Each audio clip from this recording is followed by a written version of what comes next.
Boa tarde a todos e a todas que estão aqui para a conferência de encerramento desse colóquio, que tem como tema Planejamento Territorial Brasil na década de 1970, iniciado na quarta-feira, dia 8 de março, Dia Internacional das das Mulheres. mulheres. Um colóquio que começa com a conferência de uma mulher, a professora Sara, e termina no dia de hoje, com duas sessões, com duas apresentações, na parte da manhã de duas professoras e agora na parte da tarde com a professora Nilce. O mundo está em processo de mudanças importantes, que bom, ainda que infelizmente tenhamos que acompanhar manifestações preconceituosas e criminosas, como nós vimos na Câmara dos Deputados por um deputado de Minas Gerais, que a própria deputada Tabata Amaral chamou de moleque, dado o nível da incivilidade, para dizer o mínimo, com que ele se manifestou.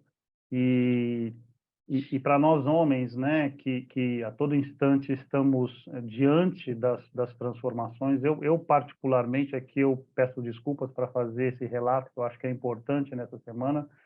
O meu TFG foi orientado por uma professora, meu mestrado e meu doutorado por uma professora, dois pós-doutorados também por professoras, uma delas a Cristina Leme, que está aqui.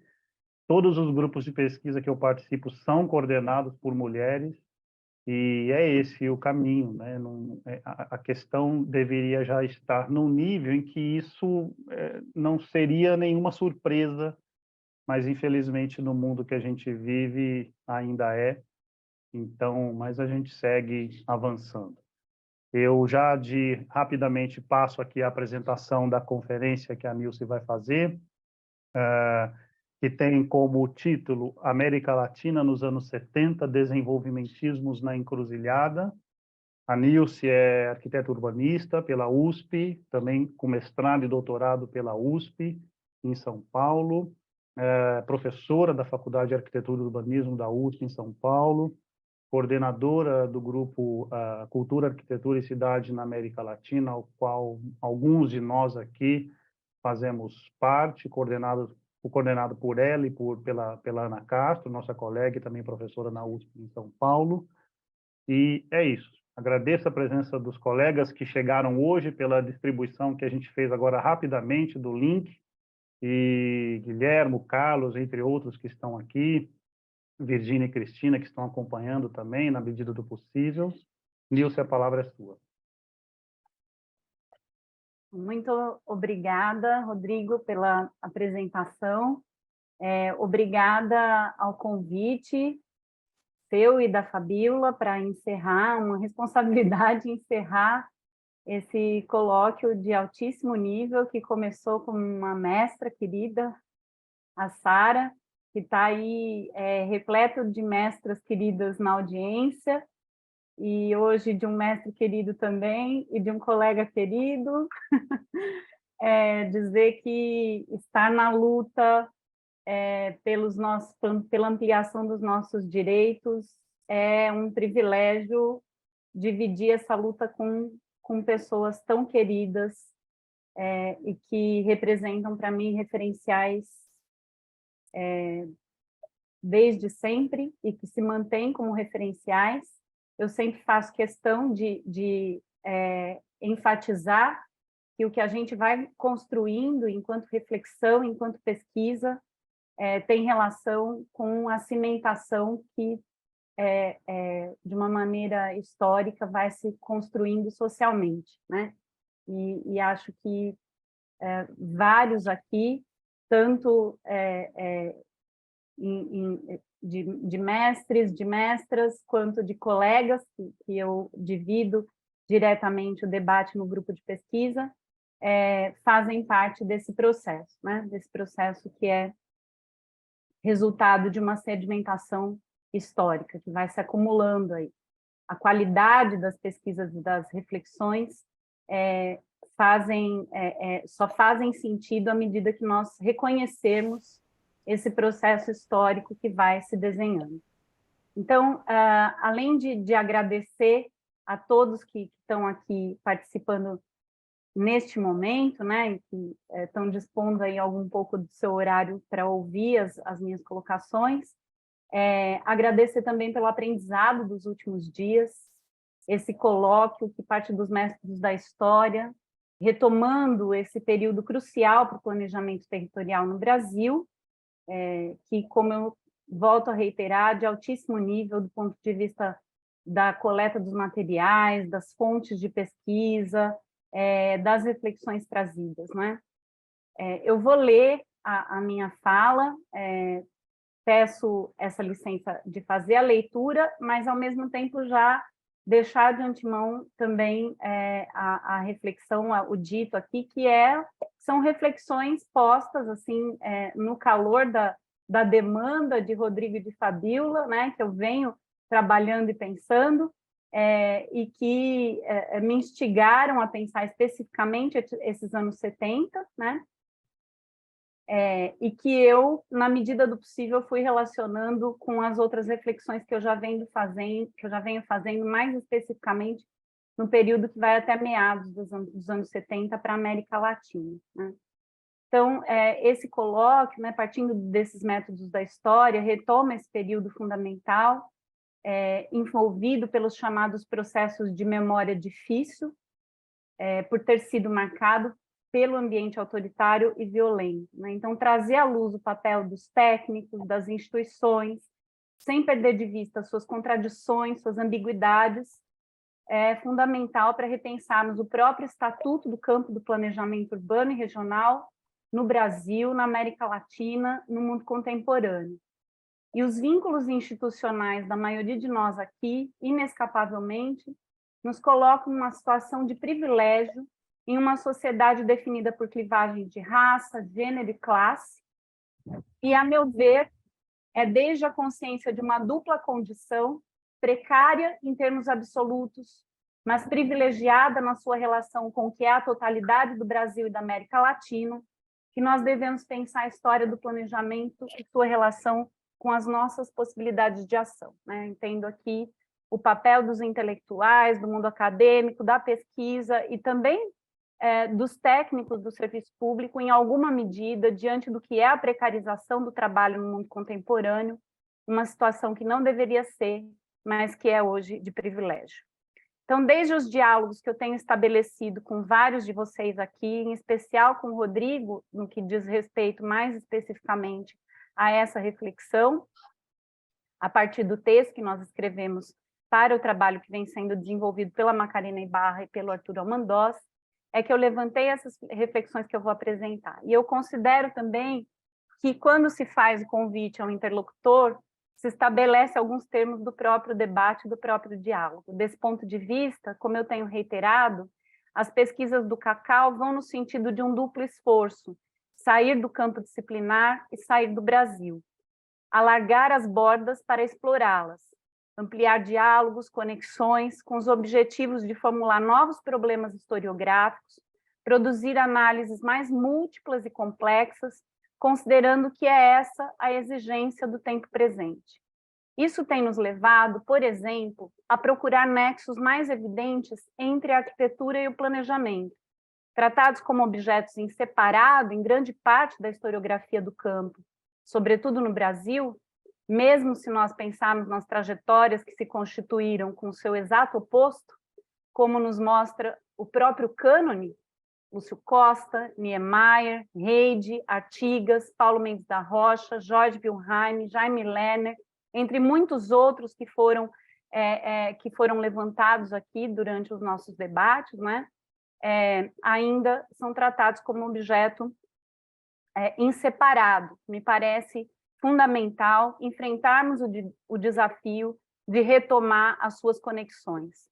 Entre o planejamento territorial e o econômico, também, alargar as bordas e retomar as conexões, correspondendo ao percurso de ida feito por autores como Celso Furtado, Chico de Oliveira e tantos outros, né? Fazer agora um movimento de volta, como é que, a partir dos estudos urbanos e regionais, territoriais, nós vinculamos com o campo da economia e da sociologia. entre a sociologia, a antropologia e as dimensões espaciais do desenvolvimento, pensando nas relações propriamente geopolíticas das questões culturais, né?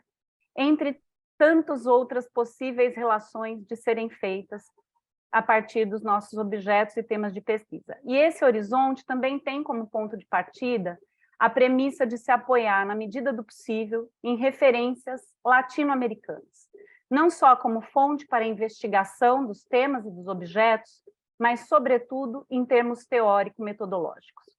Nesse sentido, para mim, tem sido fundamental a referência ao método histórico-estrutural, que, no caso brasileiro, pode ser pensado desde as contribuições de Caio Prado Júnior, José Carlos Mariátegui, no caso latino-americano, Nelson Werneck Sodré, no caso também brasileiro, mas que, de fato, se conformam como um arcabouço metodológico no âmbito da Comissão Econômica para a América Latina e o Caribe, a CEPAL, com as formulações de Raul Prebisch e Celso Furtado.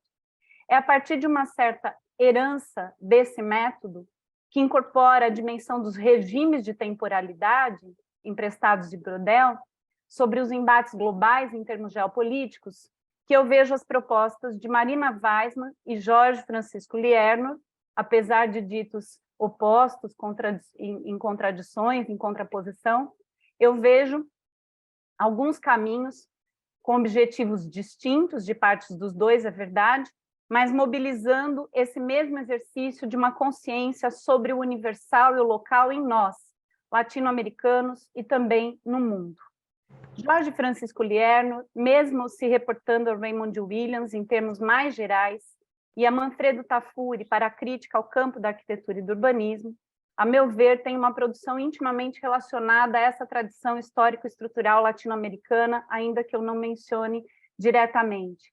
E eu recorro ao Lierno porque seu trabalho é, para mim, muito útil para localizar os sentidos históricos do meu objeto específico de pesquisa, a habitação e o planejamento na América Latina entre os anos 50 e os anos 70, diante dos debates pós-colonial e decolonial que nos cercam no tempo presente.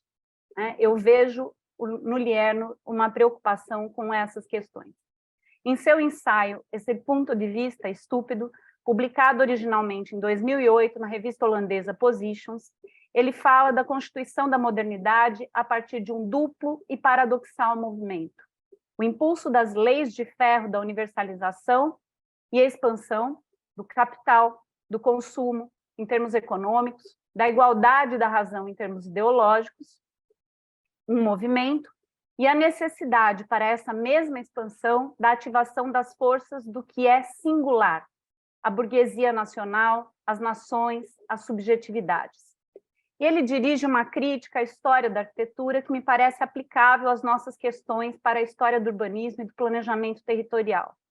Em contraste com outros campos das ciências humanas, como o campo das artes ou da literatura, para os quais a expansão capitalista é tomada como fator fundamental, a história canônica da arquitetura ignora a existência do imperialismo, do colonialismo e do neocolonialismo, incorporando de maneira insólita e débil a globalização. No caso que nos toca diretamente, o planejamento regional na década de 70 parece-me inescapável ir além do campo estrito sensu, ir além das fronteiras estaduais e nacionais e, por último, tomar como constitutivo os movimentos do capitalismo mundial, que, para sua própria expansão, necessita ativar as forças locais e específicas. Desse ponto de vista, também entender quais os elementos específicos dos nossos recortes geográfico-temporais e como eles se relacionam às grandes estruturas também me parece fundamental. Posto o princípio metodológico, retomo a sugestão de título que dei a esse ensaio: América Latina nos 70, desenvolvimentismos na encruzilhada. As metamorfoses sofridas pelo conceito de desenvolvimento são exemplares desse movimento paradoxal que constituiu a modernidade no pós-guerra, no período chamado por Hobsbawm como a Era de Ouro do capitalismo. Assim como o desenvolvimento, ele próprio, em sua materialização, é resultado do duplo movimento de expansão do universal / ativação do local. Etimologicamente, a palavra desenvolvimento vem do latim volvere, reverter, virar, com o prefixo in, movimento para dentro. O outro prefixo, des, de negação, mais mento, o sufixo de ação. Tem-se, portanto, o desenvolvimento significando tirar do invólucro, descobrir o que está encoberto, desembrulhar. No espanhol, sugestivamente, desarrollar, desarrollo. As metamorfoses do conceito ao longo do segundo pós-guerra correspondem a disputas geopolíticas, institucionais e entre campos disciplinares, num emaranhado de adjetivações. Desenvolvimento endógeno, exógeno, regional, local, nacional, humano, político, econômico e assim por diante. São muitos os técnicos intelectuais que se ocupam de definir o desenvolvimento, do que interessa para o debate do planejamento territorial e sua interface com o desenvolvimento econômico no Brasil. 3 me parecem fundamentais e já são objeto de pesquisas de muitos dos presentes aqui.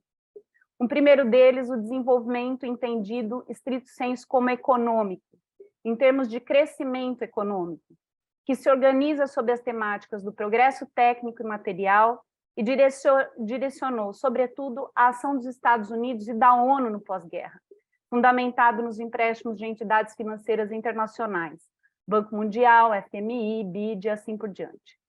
2. O desenvolvimento econômico e social para a integração regional, com foco inicial na industrialização por substituição de importações, com centralização estatal. Tratou-se, teoricamente, de um salto em relação à ideia de desenvolvimento como crescimento. É quando o crescimento encontra, de um ponto de vista qualitativo, uma aderência às condições materiais próprias de um país, voltando-se à ideia de homogeneização social. Para essa formulação, foram decisivas as contribuições de Raul Prebisch e Celso Furtado no interior da CEPAL. Para retomar aqui o apoio metodológico do início, ao qual eu fiz menção, nessas duas figuras, a expansão do capitalismo ativara de maneira muito potente os elementos locais. Se os Estados Unidos haviam estabelecido um programa de estudos para seus intelectuais investigarem minuciosamente os países sob sua influência, nos chamados estudos de área, Prebisch e Furtado serão responsáveis por estabelecer um programa de estudos próprio a partir da CEPAL. Obviamente que sob sua liderança estará um corpo numeroso de técnicos intelectuais. Eles vão estabelecer, portanto, um programa de estudos sobre as condições específicas de desenvolvimento na América Latina, sobretudo a partir do descortinamento do papel decisivo dos Estados nacionais nas regras do mercado mundial, revelando a dimensão ideológica do suposto livre mercado e suas supostas vantagens comparativas. Por último, o desenvolvimento econômico e humano do movimento Economia e Humanismo, liderado na América Latina pelo padre Lebré, herdeiro da ação social católica, que se justificava a partir de um reconhecimento da herança de acordos comunitários. Aqui se processa também uma ativação dos elementos locais, não exatamente nacionais, mas sim locais, nos termos de um comunitarismo que se opõe a formas tanto do estatismo quanto de um liberalismo. No campo, por exemplo, significava uma reforma para disseminar a pequena propriedade, né, do ponto de vista da reforma agrária. Simultaneamente, o desenvolvimento como crescimento econômico, o desenvolvimento como satisfação de necessidades básicas, o desenvolvimento como elemento de sustentabilidade social, ainda que essa palavra ainda não fosse empregada, da confluência dessas formulações se desdobra a ideia de um desenvolvimento integral, em que as dimensões socioculturais já são incorporadas, e de onde se desdobra também a ideia de planejamento regional integral. No âmbito da ideia da dialética moderna, da qual trata Lieno, o desenvolvimento integral, de meu ponto de vista, é um conceito que se faz a partir da expansão num sentido oposto, não do universal para o local, mas do que será chamado de desenvolvimento comunitário e nacional para o universal, a partir daquela ativação dos ditos elementos locais. O processo para o qual a CEPAL e o movimento Economia e Humanismo do Lebré contribuíram de maneira muito decisiva por sua presença capilar nas instituições e nos países latino-americanos. O desenvolvimento é, então, pensado aqui como uma ideologia no âmbito do mundo ocidental, que, portanto, conforma disputas sociais, políticas e disciplinares, por ativação dos elementos locais, em relação a um sistema de crenças que se movimenta sobre uma rede de instituições, ONU, OMC, Banco Mundial, FMI, que foi classificando povos, sociedades e regiões. Dessa rede, que também poderá ser lida como um sistema, dada a sua flexibilidade e ajustes ao longo do tempo, para retomar aqui a discussão de ontem, fazem parte os tramos latino-americanos. O mérito do Adrián Gorelick foi chamar a atenção de nós todos a isso. SINVA, SIAP, CEPAL e UPS. Os autores da CEPAL abrem a discussão de que falar em desenvolvimento é falar em seu contrário, o subdesenvolvimento. É, portanto, no âmbito dessa rede que se dá uma confluência da agenda para a América Latina na década de 50, para alcançar o desenvolvimento integral, o que se fará por meio do planejamento integral.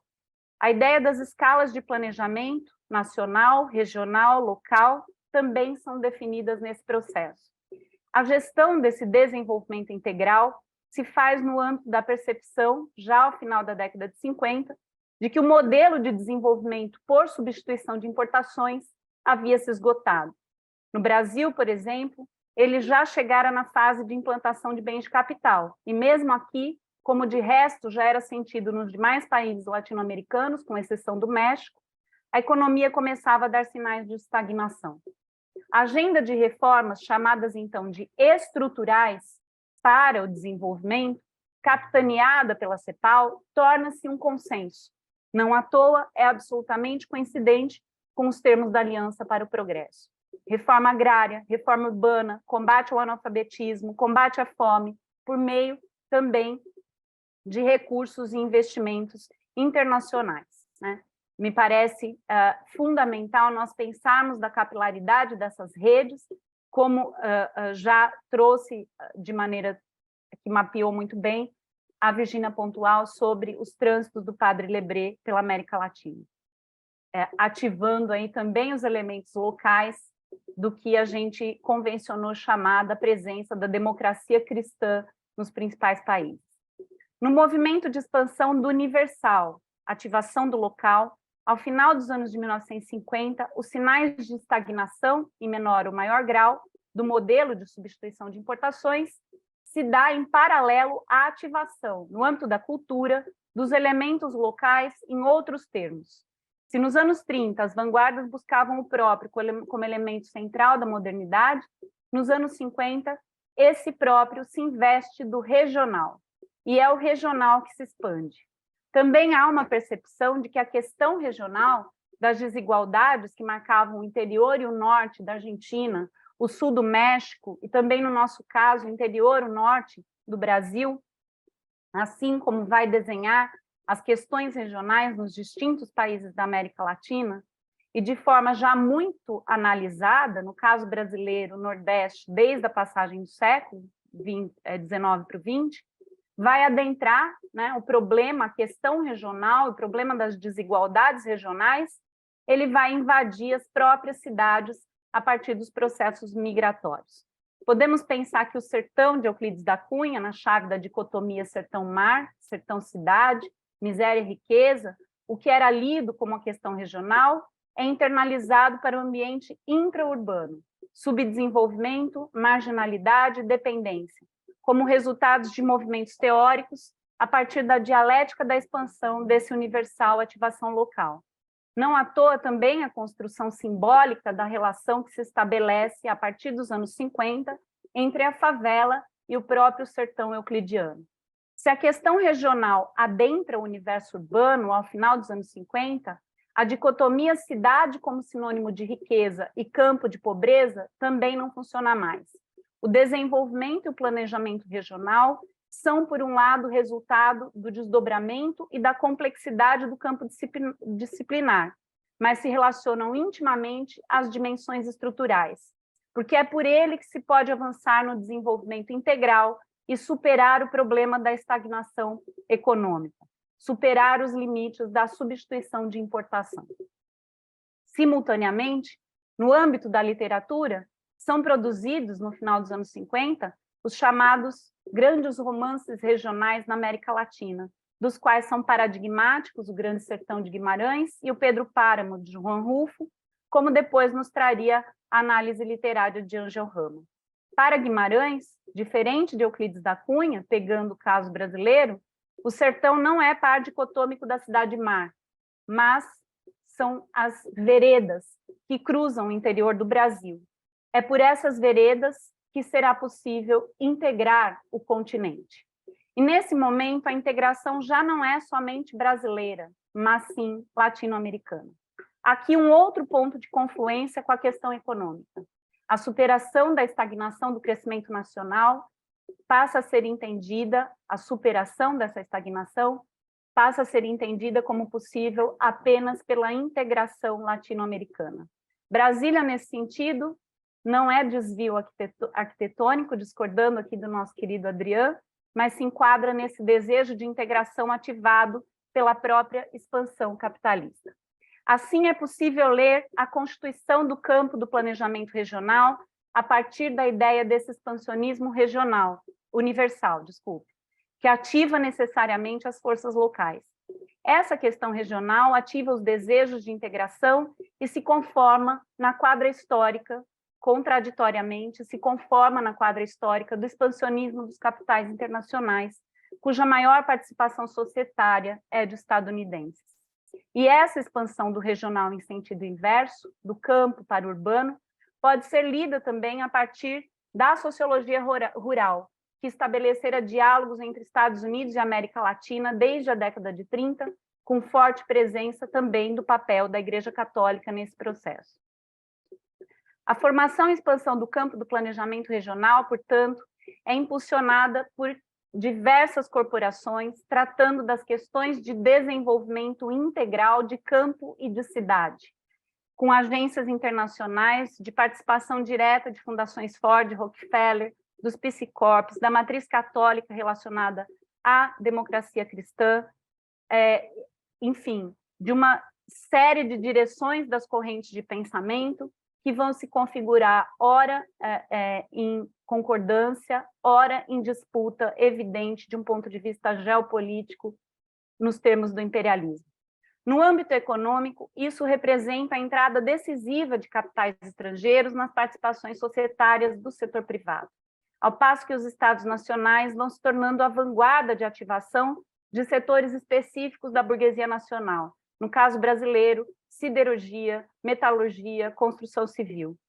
E como intermediários entre a expansão dos elementos universais e a ativação dos elementos locais, se localiza a intelectualidade e os profissionais, ocupando as burocracias e se capacitando no âmbito das cooperações internacionais, arquitetos, urbanistas, engenheiros, geógrafos, advogados, assistentes sociais, inúmeras trajetórias de experts financiados e capacitados pelas agências, como muitos de nós também estamos estudando, vão fazer parte desse processo.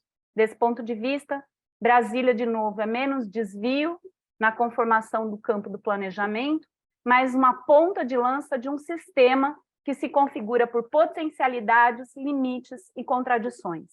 Inclusive, do ponto de vista arquitetônica, ela é possível pelo conhecimento e capacidade técnica acumulado ao longo de décadas, planos, projetos e realizações que a antecederam, e pelo impulso ao desenvolvimento tecnológico representado pelas experimentações com pré-fabricação que esse experimento urbano vai desencadear. Se os termos do subdesenvolvimento e da dependência já estavam postos desde finais da década de 50, nas vastas veredas, mais cheias essas veredas mesmas de possibilidades, e no caso do Juan Rulfo, mais fragmentada a partir dos desertos estéreis de Juan Rulfo, nos anos 70, na América Latina, são as veias que vão se mostrar abertas em Galeano e representar a nova realidade histórica. Os cursos são interrompidos o tempo todo, drenando riqueza, explorando vidas. O desenvolvimento em suas metamorfoses, nos anos 70, é mobilizado num contexto totalmente distinto. A explosão dos preços do petróleo transforma os estados produtores e seus magnatas nos sócios prioritários do capitalismo estadunidense, o que se transforma, em primeiro momento, numa expansão enorme de empréstimos de bancos internacionais, com endividamento mais acentuado dos países periféricos, que viabiliza, num primeiro momento, a retomada do crescimento. Há que se considerar que alguns países já haviam abandonado de maneira mais radical as políticas nacionalistas, como foi o caso da Argentina.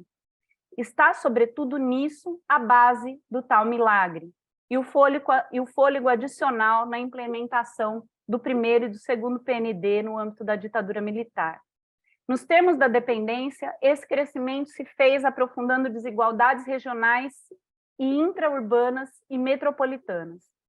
Nessas últimas, a desigualdade intraurbana e metropolitana, por sua projeção e visibilidade, estariam as imensas construções urbanas feitas sem previsão e sem recursos.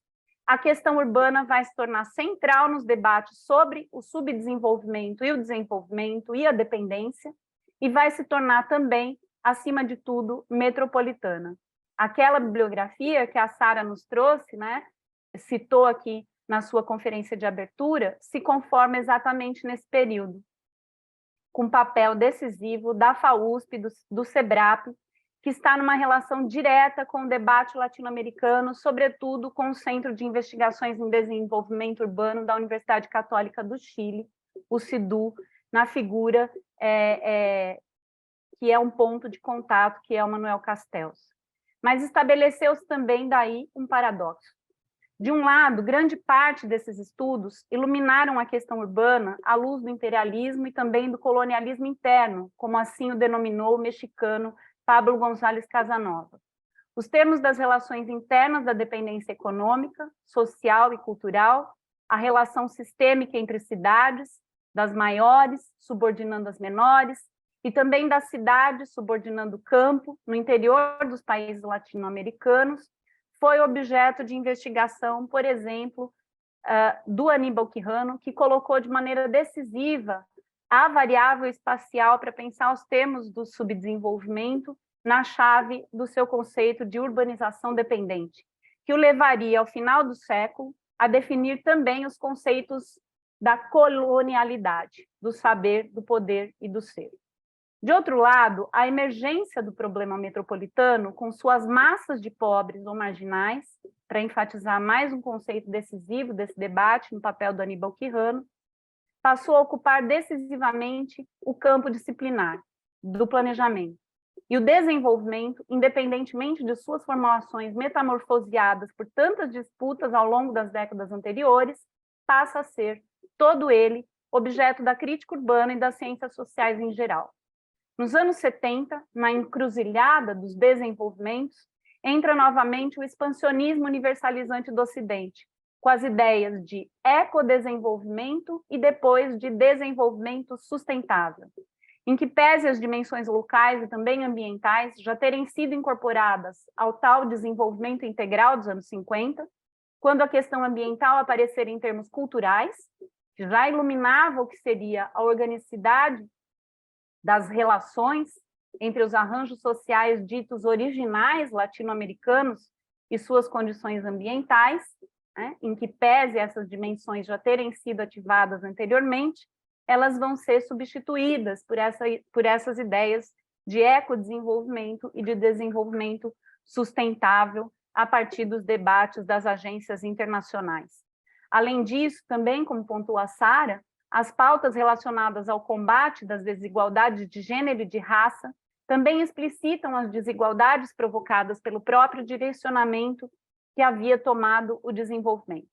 São esses movimentos que desencadeiam, a partir dos chamados estudos pós-colonial e decolonial, a ideia atual de pós-desenvolvimento, reivindicando um rompimento epistemológico radical, como se verifica, por exemplo, no trabalho paradigmático de Arthur Escobar, para citar aqui um livro fundamental dessa reflexão, A Invenção do Terceiro Mundo, Construção e Desconstrução do Desenvolvimento, que vai trazer repaginadas as ideias de valorização da cultura do lugar, dos conhecimentos e saberes locais, de formas de organizações sociais ditas originais.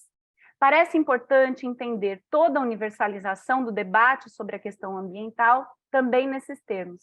E aí eu vou provocar minha querida Sara.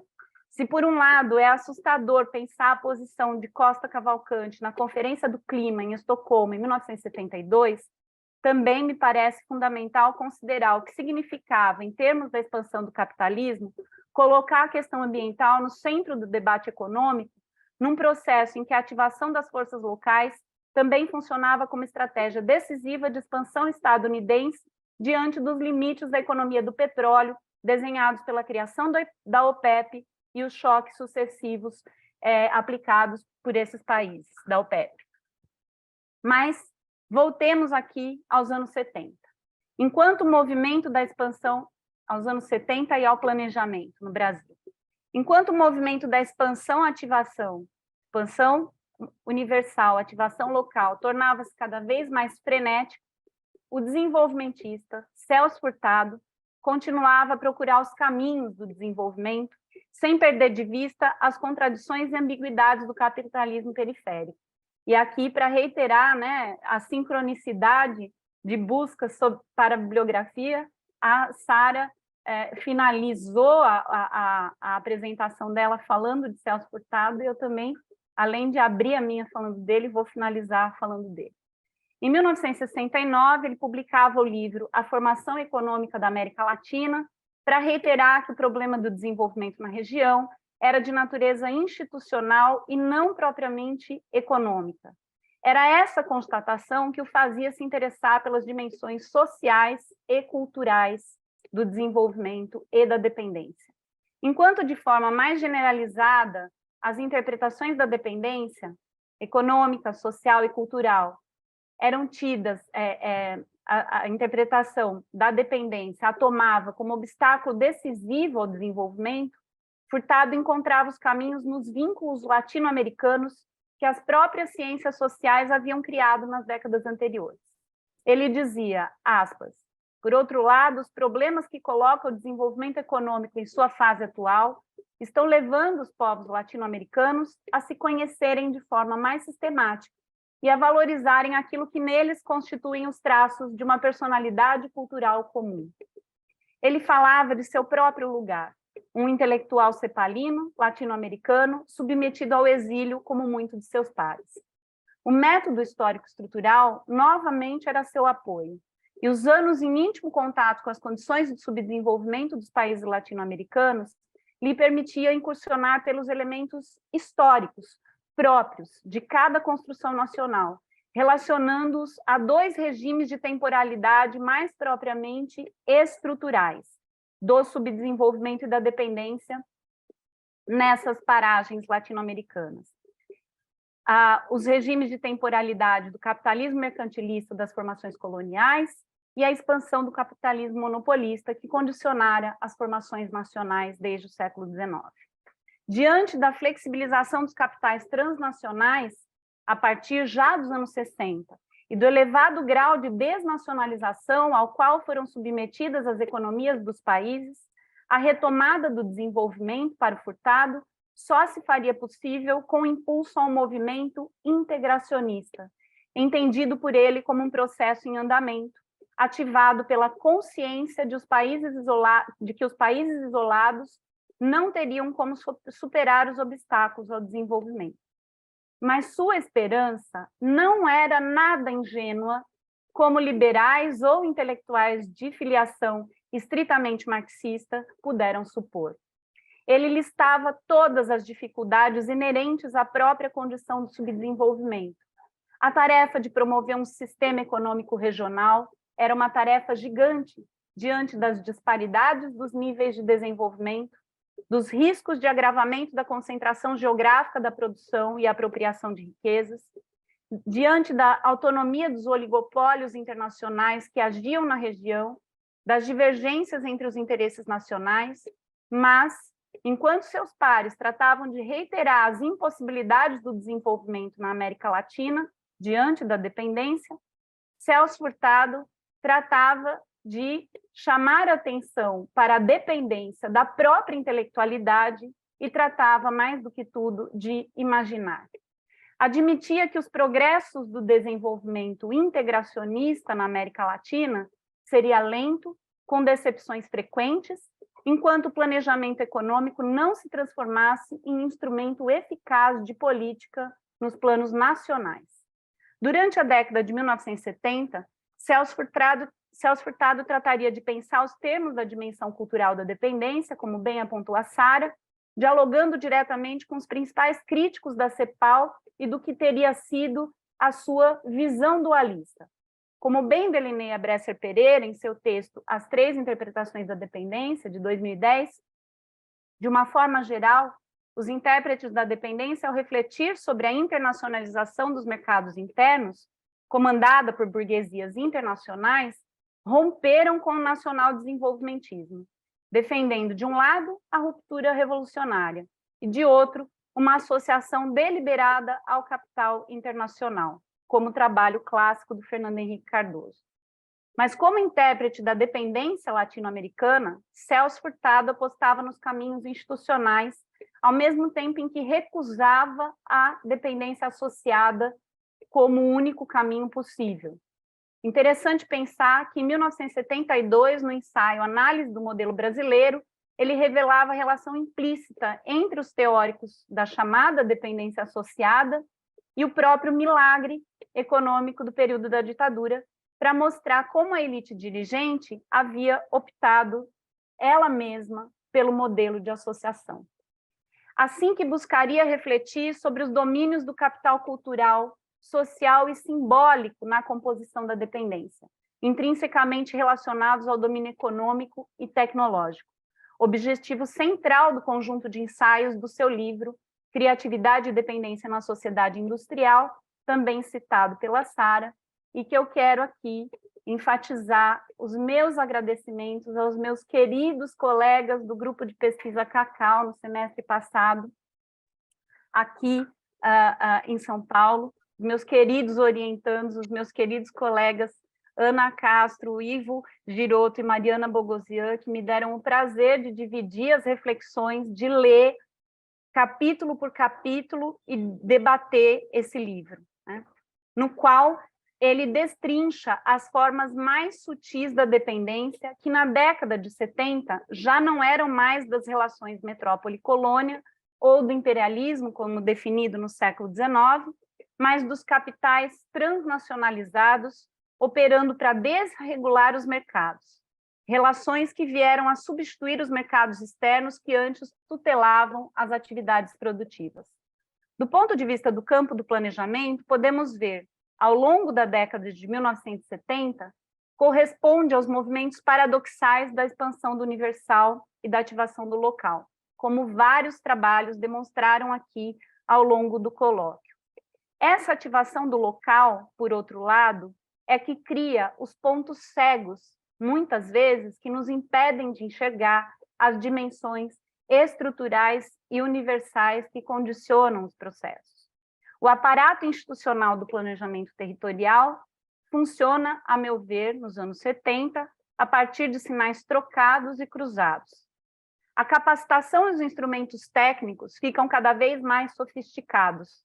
Ainda nas bases do marco teórico do desenvolvimento integral e sistêmico, a partir da ação de diversas instituições, das quais se destaca, a meu ver, o Instituto Latino-Americano e do Caribe de Planejamento Econômico Social, o ILPS, ligado à CEPAL, financiado pelas cooperações internacionais, como Fundação Ford Rockefeller também, né?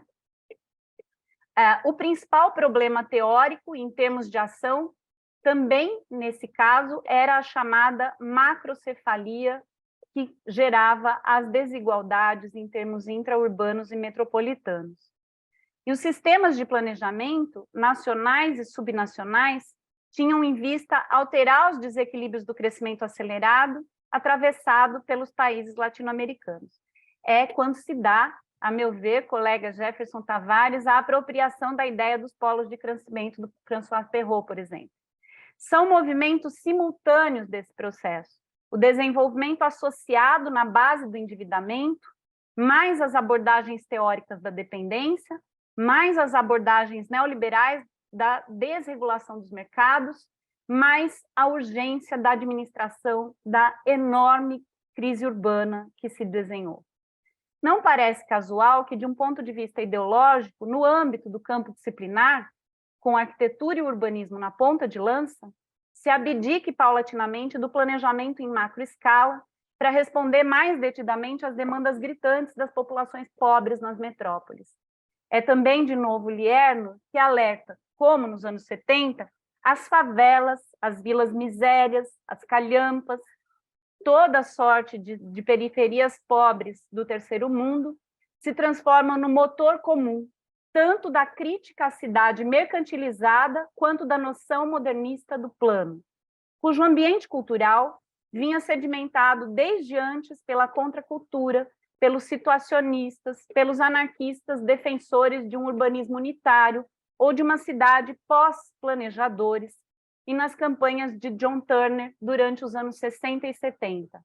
O mesmo Turner que visita o Brasil em 1968, a convite do Serfal, defendendo a favela como solução, quando as políticas de urbanização de favela começam a ser consideradas como possibilidades institucionais no Brasil, ao passo que já avançavam em países como Peru, Chile, Colômbia. Ou seja, de um lado, se ampliam os aparatos institucionais de planejamento em grande escala e se consolida a ideia de sistema de planejamento. E, de outro, o ambiente cultural promove o descrédito de um planejamento, vinculando o conceito moderno de plano ao autoritarismo de Estado, como também apontou Adrián no seu primeiro ensaio sobre a produção da cidade latino-americana. Por outro lado, a prioridade dada à administração da crise urbana a partir das metrópoles deslocou o interesse do campo do planejamento, definindo os rumos de seu aparato centralizador, para dialogar de novo com a Sara. Mesmo com um reequilíbrio macroeconômico da década de 1990, o modelo foi sendo condicionado pelos mecanismos de mercado, esvaziando a capacidade de ação do Estado, o que parece ter se intensificado ainda mais com a autonomia municipal conferida pelo Estatuto da Cidade ao plano diretor, que, ao ser investido do poder de definir o que é cumprir a função social e de regulamentar outros instrumentos, vira mais uma arma de guerra fiscal e disputas entre municípios, além de atrair para si os enormes esforços de nosso melhor recurso intelectual, profissionais e acadêmicos. Aqui estamos, depois da encruzilhada dos desenvolvimentos, que, a meu ver, é uma encruzilhada dos caminhos e descaminhos da América Latina, e assim precisa ser entendido. Pois não há como escolher um único caminho, menos ainda solitário. Para encerrar, eu volto aos meus referenciais. Lierno alerta para as resistências às tentativas de dominação ocidental se converterem apenas num modo de prolongar essa mesma dominação, estimulado por uma falsa noção de queda das ideologias. Mas mesmo nesse sentido, essa consciência tampouco pode ser tomada como determinação de um curso natural ou único caminho possível. Voltar aos termos do desenvolvimento como, aspas, movimento para sair das amarras, pode ser um caminho. Celso Furtado entendia a intelectualidade em lugar de privilégio e a investia de um poder que estaria implícito na sua criatividade. Em 1978, quando escrevia Criatividade e Independência, no ensaio que abre o livro, intitulado Poder e Espaço, numa economia que se globaliza, ele tratava da complexidade assumida pelos Estados nacionais, com seus aparatos de proteção social e ampliação da capacidade de planejamento, como esses aparatos havia transformado os Estados nacionais no poder real de pressão social, em lugar das organizações sociais e dos sindicatos que tinham ocupado esse lugar no período anterior à guerra. Por outro lado, as empresas transnacionais operavam, então, nos anos 70, para flexibilizar o trabalho e fragmentar a produção, driblando as institucionalidades dos Estados nacionais e planejando a vida de baixo para cima. o que significa a democracia participativa em substituição à representativa num mundo monetizado por Google e Facebook, que coloniza as nossas subjetividades. Celso Furtado, um visionário. Não parece casual que o desenvolvimentismo de bases nacionais e latino-americanas passe desde então a ser visto numa encruzilhada como um atraso. O projeto é, para Furtado, a faculdade da autodeterminação. Se você não planeja, alguém o faz em seu lugar. A desregulamentação dos mercados, que ampliou o grau de desnacionalização das economias, foi, ao seu ver, cuidadosamente planejada. Resta ao intelectual planejar, pois, ao assumir sua criatividade, o agente impõe a própria vontade, consciente ou inconscientemente, mencionando aqui diretamente o Celso Furtado. Ele faz essa fala já totalmente ciente da situação de encruzilhada dos seus desenvolvimentismos, assim, no plural, revistos e flexibilizados ao longo de sua trajetória intelectual. Então, assim, eu deixo a pergunta para instigar o debate entre nós. O desenvolvimentismo e o planejamento como política de Estado, em termos nacionais e num horizonte de integração latino-americana, em suas dimensões ideológica, teórica e prática, em constante movimento e reelaboração, seriam ainda motores da disputa histórica contra as amarras da dependência? Para a gente pensar. Muito obrigada.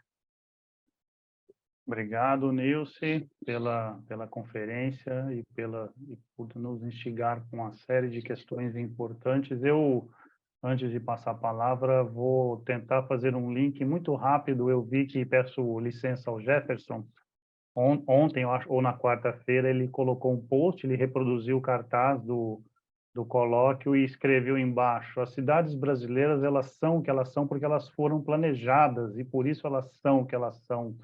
Então, uma certa narrativa de que o planejamento não está posto, não existe, ele é ausente, não sei o quê, enfim, me parece muito claro nessa passagem, já um pouco antes do final que a Nilce faz: se você não faz, alguém vai fazer para você.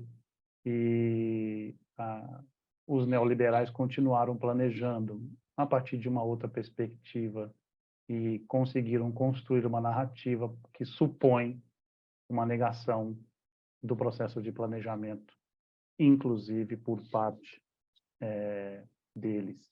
Bom, Nilce, parabéns pela palestra. Quero agradecer só, né, a todos e a todas que estiveram conosco, aos palestrantes e as palestrantes que toparam participar desse colóquio. Não vou conseguir nominar todos agora. E agradecer especialmente o Rodrigo, né, por ter acreditado na proposta e ter encampado com toda a sua capacidade de articulação e toda a sua capacidade de reflexão, enfim. E eu quero só agradecer. E parabéns a todos e a todas, e bom final de semana. Deixa eu só dar uma notícia, assim, em relação à questão que já diversas, entre aspas, tá? Não cobrança, mas, enfim, perguntas sobre, e os vídeos, nós já encaminhamos para a pessoa que vai começar a trabalhar na edição. Então, a pessoa tem lá as suas atribuições, não vai ter nenhuma cobrança por isso, então não vai ser tão rápido, mas quero dizer que os vídeos já estão em processo de editoração, da parte mais braçal, né, de cortar, copiar, colar. Eu espero o mais rápido possível divulgar as conferências no canal do grupo de pesquisa, e aí fica público e aberto para todo mundo ver, rever diversas vezes. Enfim, é isso. Então, um abraço a todos e a todas. Bom final de semana. Até a próxima. Obrigada, gente. Parabéns. Obrigado. Obrigado, Guilhermo. Obrigado, Rodrigo. Gracias. Para todos. Gracias.